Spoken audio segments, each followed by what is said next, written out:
Kamnyar ban lap yaki breu ban penlut yaka baki ki kamai ban samno yaki wei pat ki breu ki baran kam yaka cing harap bat ita idei i JR story tela London ki ba ngicu tip kerteng ya i bat yaka channel gacung i akhiran san social media bat nakapor sakapor ula cuno senyang yaki breu ki bapang ki bastom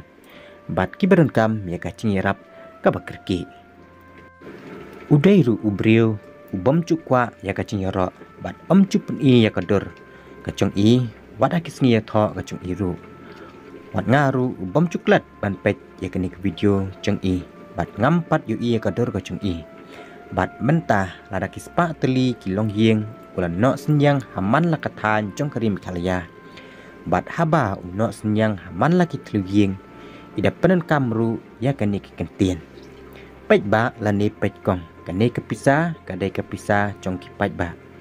kibala iet yepi kibala no senyang yepi lengba kane ke video baki yo i batkin sairap yepi sngo ba wat pren kam baklaya ka kabas sngo si kolong don ru kinong sim kabu kibathok kibasukor ya u hanrei bas ngurit harangkat ka cing sumar sukher ban penyat yenti ublai umana cerong omcu ngap bat ilayat bet syakmat ban tre ya kakam bat lek kambon ki kam no senyang bat lek kam isne nak benta kari kasi ba iet kacungi bat wat ki MLA lane ki MBC ru bidang cak kendong hakmat ki cing iet bat kacing subun bat len lade kacing sngurit kacung i nak benta kari kasi ba iet kacungi kacing kerpat rit kacunga ya pi ki bai i kene ke video Sngop ha page lem ya ke video trong i ha YouTube channel kaba ila ai kerteng JR story tela London lani donate lem kenang bakinang la shu ban le ki kam isnai bat ban yarap shu haman laki tlu yeng bat kibadon kam ya kacing yarap kaba kerki kublai shibun